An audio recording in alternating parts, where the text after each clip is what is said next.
behind the website disaster, real Americans are being hurt already by Obamacare. Hundreds of thousands of Californians, for example, are losing their health care coverage. Why? Because of Obamacare. Some 500,000 individuals who bought health insurance after March of 2010 are not grandfathered under Obamacare. And that means say goodbye to their health plans. That scenario is being repeated over and over and over again throughout the country. And if these people need help maneuvering through the healthcare.gov website, here's what you get.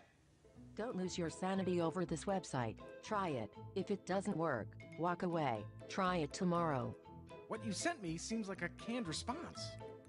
It was. I had the login problems for the first 11 days. Imagine you are stuck in the site's rush hour traffic. You still exist, you just aren't going anywhere. You have no way to assist those that ask for help? Don't run with scissors.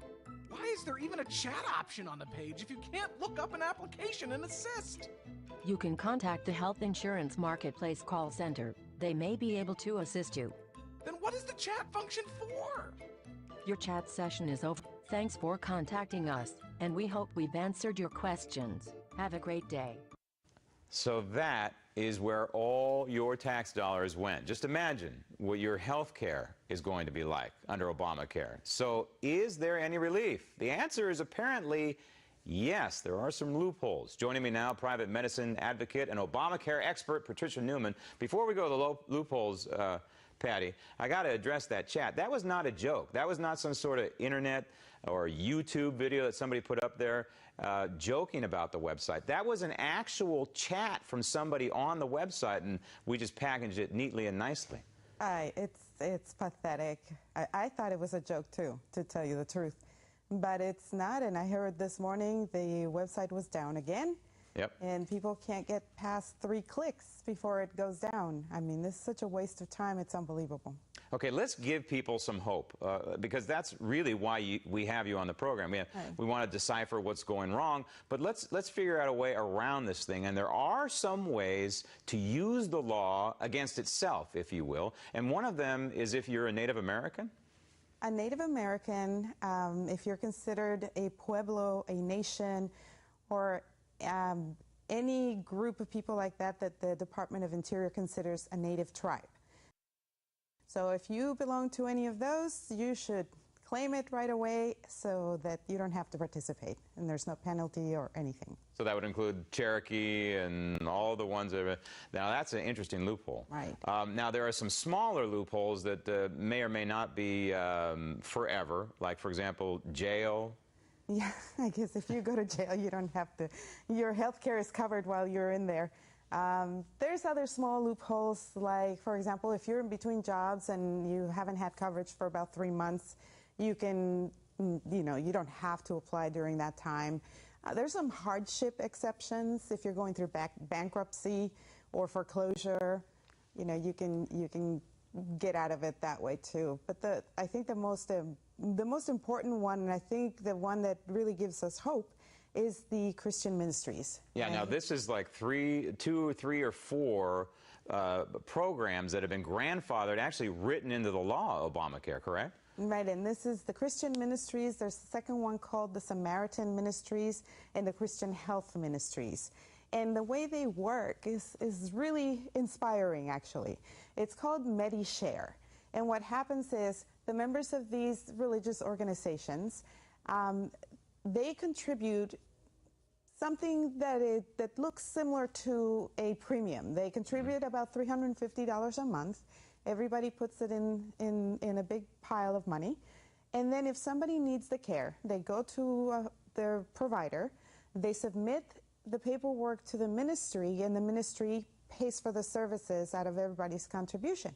Right. So let's say you're allocated not enough dollars, for a particular, like a brain surgery or something that's really, really expensive. What happens then is everybody that's a member contributes directly to the person that's going through this hardship.